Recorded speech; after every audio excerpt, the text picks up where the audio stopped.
네, 더 이슈 들어가기에 앞서서요. 시장 오늘 좀 기분 좋지 못한 속보들이 쏟아지고 있습니다. 조금 전에 코스닥 지수 크게 좀 밀려난다. 600선 2년 5개월이 만에 이탈했다 말씀을 드렸는데 현재 낙폭은 3% 이상으로 확대돼 있습니다. 브레이크를 전혀 잡지 못한 채 낙폭이 커지고 있는 상황이고요. 여기에다가 환율 쪽 눈여겨보셔야겠습니다. 지금 원달러 환율 1,200원 선 돌파했다. 이 얘기는 앞서 뉴스를 통해서도 전해 들으셨을 텐데 이런 움직임, 달러 강세 부분은 이 원화에 대한 달러 강세뿐만 아니라 지금 위안화 쪽으로도 마찬가지로 좀 나오고 있습니다. 위안화 달러가요, 지금 7위안을 돌파했습니다. 아마 많이들 아시겠지만 이 7위안이라는 부분이 그동안 상대적인 이런 심리적 마지노선으로 작용을 했기 때문에 이 부분을 돌파했다는데 상당한 의미가 있어 보이는데요. 전 세계 증시 그리고 또 자금의 움직임에 상당히 좀 큰 변화가 벌어지고 있는 최근 분위기입니다. 이런 가운데서 오늘 전반적으로 좀 어렵고 그중에 특히나 겹압재를 만난 섹터가 있죠. 오늘의 더 이슈에서 자세하게 다뤄보겠습니다. 주제 먼저 보시죠. 네, 바로 바이오 섹터입니다. 바이오주, 특히나 신라젠 쇼크가 나오면서 전반적인 약세 흐름 나타내고 있죠.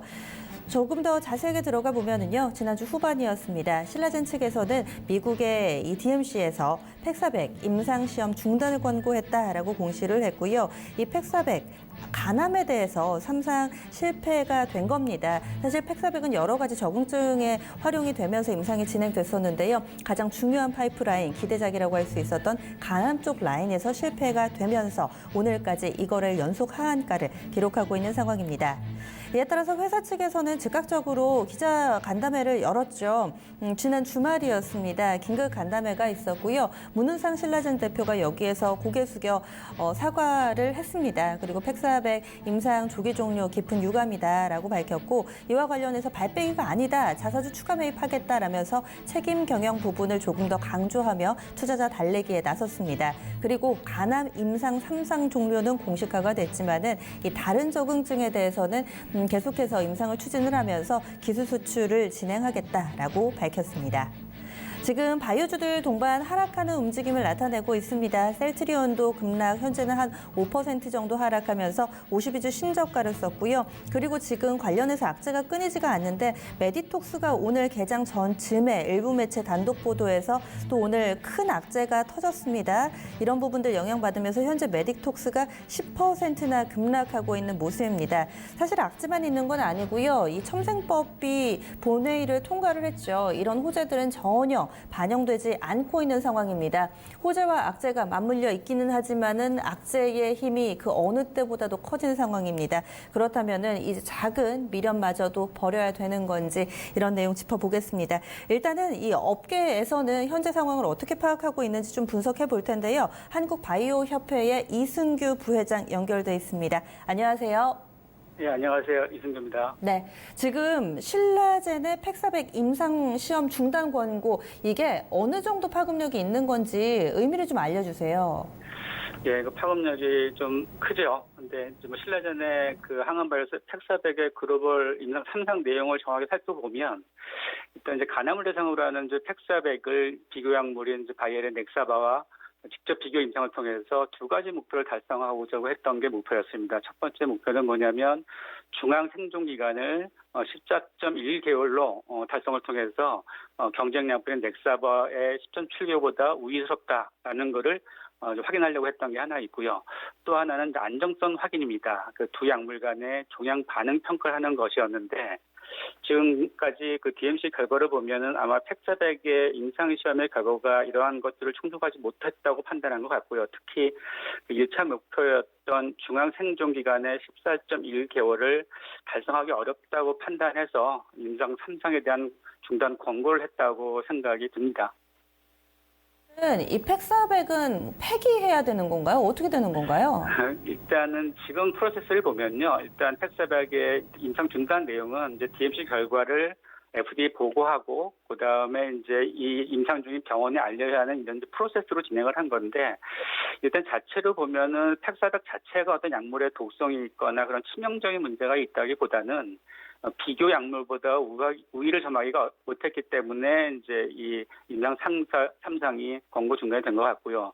아마 그렇다면은 치명적인 어떤 단점을 보완하기 위해서 뭐 기존 명화암제랑 병용 투여를 한다든지 아니면 기존의 좀 타겟 질환을 좀 바꿔서 임상을 진행하는 방법이 이제 그렇게 있을 것 같은데 아무래도 시간은 좀 걸릴 것 같습니다. 네, 특히나 이번 하반기는 이 주식시장에서도 상당히 바이오 업계를 주목했던 그런 시기거든요. 하반기에 임상 3상과 관련해서 결과 발표가 좀 주를 이뤘기 때문에 9월 달에 뭐 헬릭스미스 3상 결과 내용도 있고 뭐 메지온 등의 종목군들이 상당히 좀 많습니다. 그런데 앞서서 이 신라젠이 첫 테이프를 이렇게 끊게 되면은 나머지 이런 바이오 기업에 대한 불신으로 이어지진 않을까 이런 걱정도 좀 있는데요. 업계의 영향 어떻게 파악하고 계세요? 예, 그러니까 이제 바이오 산업계에서는 지금 기자님께서 말씀하신 그 내용들 가장 우려하고 있습니다. 혹시나 분위기가 꺾여버릴까봐 가장 우려하고 있는데 일단 신라젠이 임상 성공을 바이오 산업계랑 또 어떻게 보면 이제 주식시장에서 많은 기대를 하고 있었기 때문에 영향이 없지는 않습니다. 아주 큽니다. 그리고 앞으로 나가올 이제 헬렉스미스 같은 경우도 임상 3상 그 결과도 많은 영향을 줄 텐데 거꾸로 본다면 이게 이제 글로벌 신약 개발의 한 단계라고 볼 수가 있거든요. 그러니까 이번에 올해 5월 18일 날 그 내처 리뷰 드럭 디스커버리라는 데서 다국적 제약사들의 임상 단계별 신약 성공률을 파악한 보고서가 하나 있는데 다국적 제약회사도 1상에서 7%, 2상에서 15%, 3상에서 62% 정도의 성공률을 가지고 있습니다. 근데 아직까지 우리나라 같이 글로벌 임상 경험이 많지 않은 나라는 더더욱 성공률이 낮을 수밖에 없죠. 그래서 결국 신약 개발이라고 하는 것은 이런 성공률을 높이는 그 과정에 있고 그다음에 이거 성공률을 높이기 위해서는 계속적인 도전을 해야 됩니다. 그래서 올해 이번에 그 임상의 실패의 경험도 많은 그런 도전의 과정이라고 보고 있고요.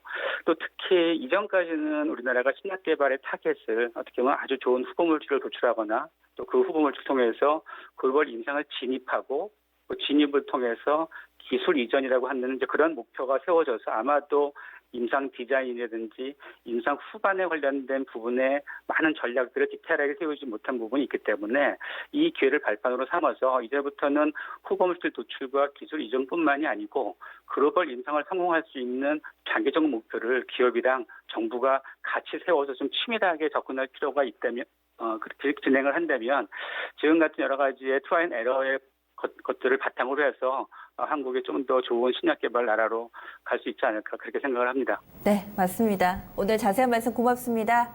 예, 감사합니다. 네, 이렇게 되면서 K바이오 전반적인 기술력에 대해서 사실 평가절하되거나 약간 좌절하는 시기가 되면은 안 되겠다라는 당부의 말씀을 좀 해주신 것 같아요. 남은 기업들까지 너무 이렇게 다 색안경을 끼고 보면 안 될 것 같은데 일단은 투자심리 위축으로 인한 하락은 면치를 못합니다. 그러면 시장 관점에서 한번 보겠습니다. 토마토 투자클럽 한교수 전문가입니다. 지금 뭐 악재가 뭐 더 나올 게 있나 싶은데 계속 쏟아지니까 사실 오늘 메디톡스 급락하는 것도 그렇고요. 뭔가 더 잠재적으로 우리가 더 마음의 준비를 해야 될 그런 악재들이 있을까요?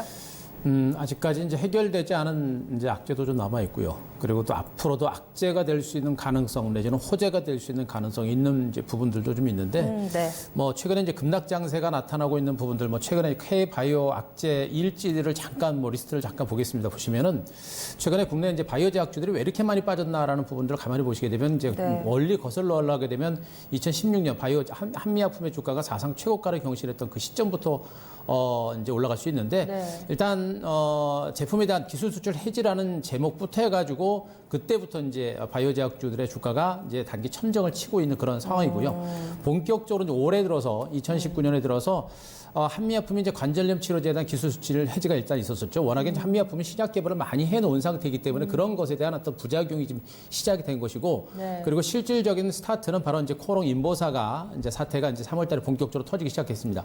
우리가 대중들이 많이 알고 있고 주목했던 부분이었기 때문에 네. 인보사 사태가 상당한 어떤 충격으로 다가온 것으로 보시면 될 것 같고요. 여기다가 이제 HLV 위암 치료제 3상 실패한 부분들, 신약 개발을 많이 했는데 3상 실패라고 하는 부분이 또 굉장히 큰 충격으로 다가오면서 이 신약이라는 것이 정말 만들기가 쉽지 않구나라는 인식도 지금 이런 바이오 제약주의 하락세를 이끌어냈고요. 여기다가 이제 한미약품의 당뇨 비만 치료에 대한 기술 수출 해지, 여기다가 역시 또 시장에서 굉장히 많이 주목했던 신라젠마저도 패사백이 임상 3상이 실패로 돌아가면서 이런 어떤 폭락 장세를 이끌어낸 것으로 보시면 되는데, 이렇게 심리적으로 악재가 바이오 제약주를 중심으로 계속해서 나오는 상태에서 여기다가 지금 뭐 미중 간의 무역 전쟁이 장기화되고 또 한일 간의 무역 전쟁이 또 터지고 악재가 바이오 제약주 말고도 엄청나게 많은 악재가 나온 겁니다. 여기가 이제는 이재용 부회장의 이제 대법원 판결이 또 임박해 있는 상태죠. 결과가 어떻게 날지도 총각을 세우고 있는 상태고 또 이런 상태에서 삼성바이오스의 분식회에 관련된 의혹도 지금 수사가 오히려 더 강화될 것으로 일단 시장에서는 보고 있는 상태입니다. 그러니까 이런 상태예요. 그러니까 한해 간의 무역 분쟁에 따른 이제 피해는 없을 걸로 일단 예상은 되고 있습니다. 워낙에 이제 일본에서 수출하는 우리가 수입하는 바이오 의약품이 많기 때문에 오히려 피해는 없을 거로 보고 있습니다만 그러나 심리적으로 한일 무역 분쟁이라는 그 악재도 바이오 제약주한테는 상당한 부담으로 일단 작용을 하고 있는 것으로 보시면 돼요. 그래서 지금 바이오 제약주는 정말 끝을 모를 정도로 악재가 계속해서 많이 나오고 있고 전반적인 증권시장 주변을 중심으로도 악재가 계속해서 산재해 있는 상태.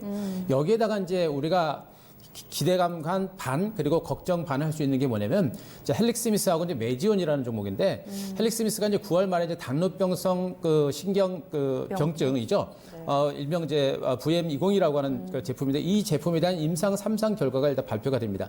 여기서 어떤 결과가 나오느냐에 따라서 바이오 제약주들에 대한 어떤 시각이 바뀔 수 있는 가능성도 있겠고 그러나 더 나빠질 가능성도 분명히 있는 부분이고요. 또 메지온이라고 하는 제품, 그 메지온 업체도 이제 선천성 단심증 환자에 대한 대상 임상 3상 결과가 발표가 되는데 일명 시장에서는 유데나시라는 제품이죠. 이 제품에 대한 임상 3상 결과가 발표가 예정이 되어 있습니다. 여기도 마찬가지. 여기서도 임상 3상 결과가 어떻게 발표가 되느냐에 따라서 바이오 제약주의 주가 흐름에 영향을 줄 것으로 일단은 보고 있는 부분이기 때문에 이 결과가 어떻게 될지 봐야겠습니다. 일단 메지온에서 얘기했었던 그 제품 유데나실에 대해서는 이제 최근에 탑라인에 대해서 어느 정도 데이터가 발표가 됐는데 11월 달에 이제 구체적으로 이제 그 내용이 발표가 돼요. 그래서 시장에서는 긍정적인 시각이 조금 우세한 부분이긴 합니다만 그러나 헬릭스미스라든가 메지온이 어떤 결과를 발표하느냐에 따라서 바이오 제약주들의 주가 흐름에 있어서 굉장히 중요한 변수로 작용할 가능성이 크지 않을까 이렇게 좀 보고 있습니다. 그래서 어찌 보면 호재가 될 수도 있고 악재가 될 수도 있다 이렇게 좀 표현을 해주셨던 것 같은데요.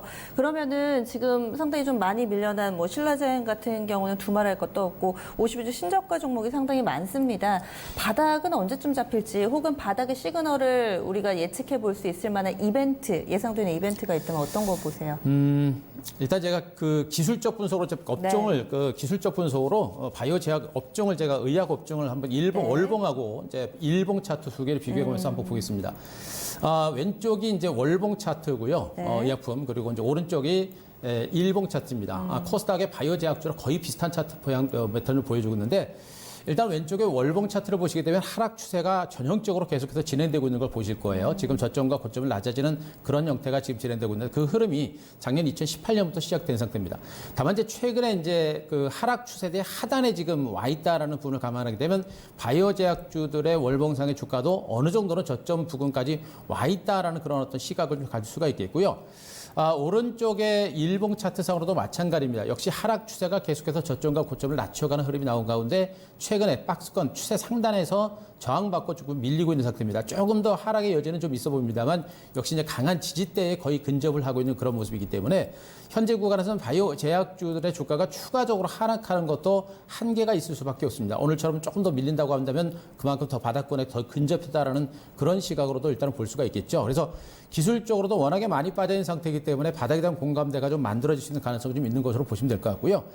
문제는 이제 기술적인 부분보다는 이제 펀더멘탈적인 측면에서 더 우리가 좀 주목해야 될 부분들인데, 펀더멘탈적인 측면에서 제일 중요한 부분이 이제 인보사 판매 허가 취소라고 하는 부분들, 그리고 HLB의 이제 리버세라립, 그리고 신라젠의 패사백 이런 제품들에 대한 삼상 실패가 한국 신약에 대한 어떤 개발 능력에 대한 어떤 바로미터로 지금 시장에서 작용을 하고 있는 것으로 보시면 될 것 같아요. 그래서 이런 어떤 우리나라의 그 신약은 아직도 멀었구나라는 그런 시각 이런 것들을 좀 해소할 수 있는 그런 어떤 모멘텀이 좀 나와야 주가 바닥이 나오지 않을까라는 생각이고 현재 심리 시장에서는 이제 이런 악재들도 악재지만 심리적으로 그런 말씀드렸죠. 그런 공포감, 공감대 이런 것들 때문에 지금 현재 시장의 패닉 상태가 온 것으로 보시면 될 것 같아요. 그래서 지금 현재 이런 어떤 투자 심리가 위축된 상태를 우리가 이겨내려면 결국엔 실질적으로 우리나라 기업들이 신약 개발을 해서 성공을 하면서 우리나라도 이 정도의 신약 개발은 만들 수 있구나라는 기술력을 가지고 있구나라는 걸 좀 입증을 해야 돼요.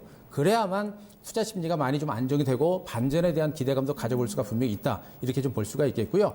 그 부분, 아까도 말씀드렸듯이 가장 중요한 부분들이 이제 헬릭스메스예요. 이 당뇨병성 치료제 바로 이제 VM202의 결과가 분수령이 될 거로 보고 있는데 9월 말 정도에 이제 결과가 나온다고 하니까요. 그 정도까지는 일단 좀 봐야 될 것 같습니다. 그래서 이 유전자 치료제는 그 최근 글로벌 시장에서도 그 부가가치가 상당히 많이 부각이 되고 있는 부분이에요. 네. 그렇기 때문에 헬릭스메스의 이제 임상 성공이 만약에 된다고 한다면 그거는 우리나라 신약 개발 능력을 한 단계 업그레이드 시킬 수 있는 굉장히 큰 호재로 작용할 수 있는 부분이기 때문에 이 부분에 대해서 우리가 좀 더 주목을 해야 될 것 같고요. 만약에 헬릭스메스의 유전자 치료제 임상 결과가 만약에 실패로 돌아간다고 하더라도 워낙에 지금 바이오 제약주들의 주가가 네. 해도 넘어갈 정도로 과도하게 하락해 있는 부분들이기 때문에 추가적인 하락에는 좀 제한은 좀 있지 않을까라는 생각입니다만 그러나 만약에 헬릭스메스가 실패하게 되면 반등까지도 상당한 시간이 걸릴 가능성이 좀 높지 않을까라는 생각도 해볼 수 있을 것 같습니다. 네.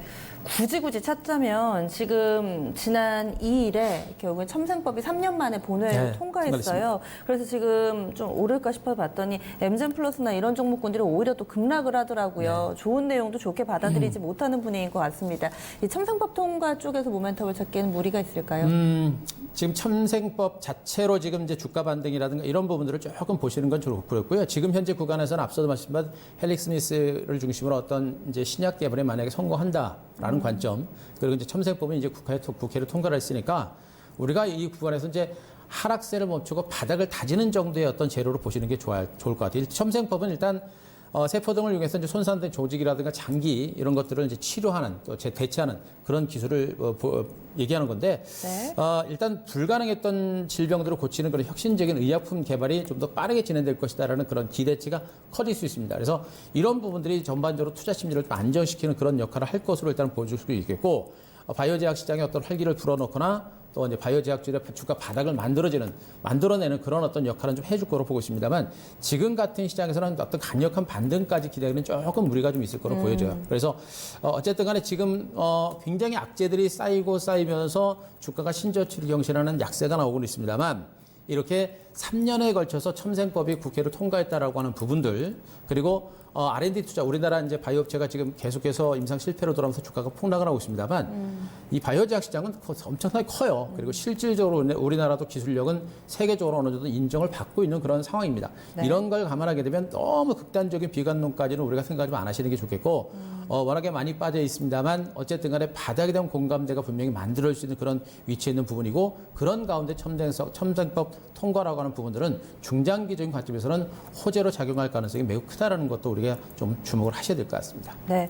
그러면은 사실 이 시점에서 투자 전략이 뭐 큰 의미가 있을까 싶기는 한데요. 들고 계신 분들은 그러면은 어떻게 해야 될까요? 볼까요? 한번 투자 좀 해봐야겠죠? 네. 그림을 한번 보면서 좀 설명을 좀 드리겠습니다. 앞서도 제가 말씀드렸습니다만 이 바이오 제약 시장은 정말 우리가 포기하기에는 너무 아까운 시장이에요. 그러니까요. 글로벌적으로도 워낙에 시장이 네. 크고 성장 잠재력이 큰 시장입니다.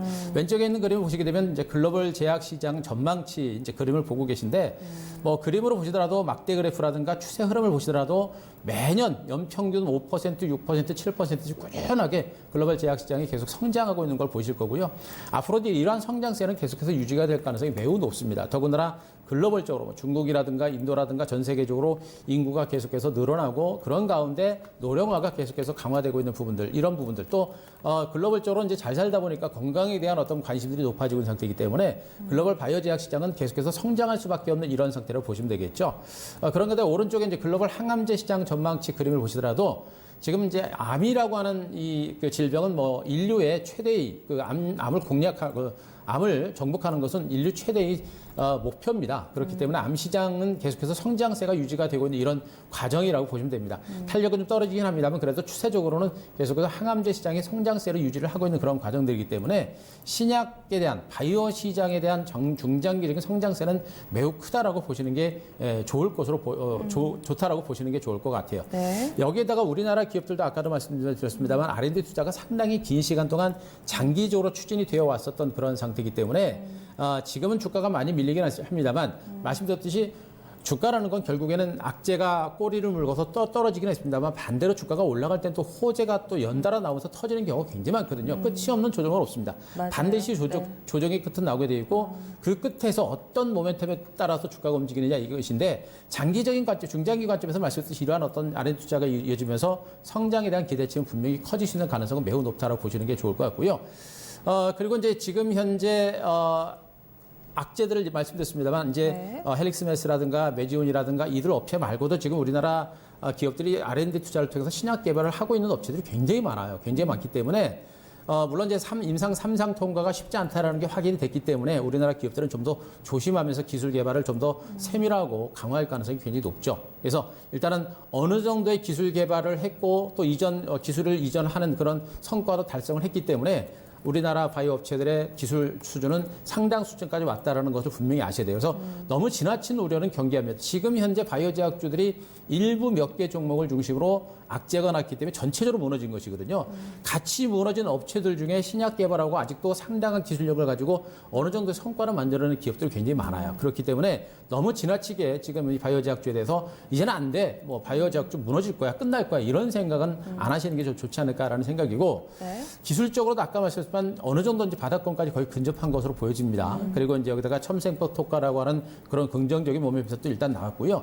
첨생법 통과가 아무것도 아닌 것처럼 보입니다만 그동안 우리가 3년에 걸쳐서 계속해서 우리가 주목했던 부분들은 그만큼 이 첨생법 통과라고 하는 부분들은 바이오 제약주한테서는 긍정적인 어떤 효과를 해줄 수 있는 가능성이 굉장히 높은 부분이에요. 그렇기 때문에 이런 부분들은 지금은 별로 호재가 아닌 것처럼 보이지만 너무 시장이 안 좋기 때문에 그러나 분명히 시장이 조금만 안정되면 이 부분도 굉장히 큰 호재가 될 수 있는 가능성이 매우 높다라는 거, 그걸 좀 보시는 게 좋을 것 같고요.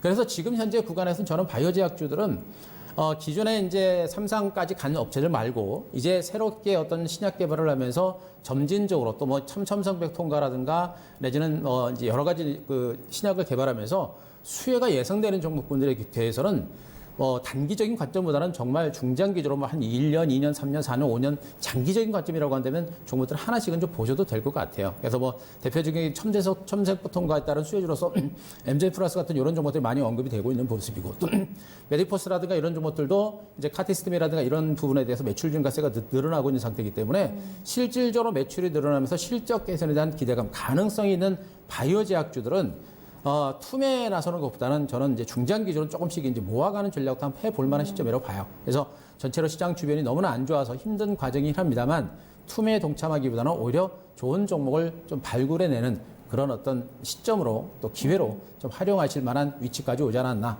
이런 판단을 좀 드리겠습니다. 네, 알겠습니다. 고맙습니다.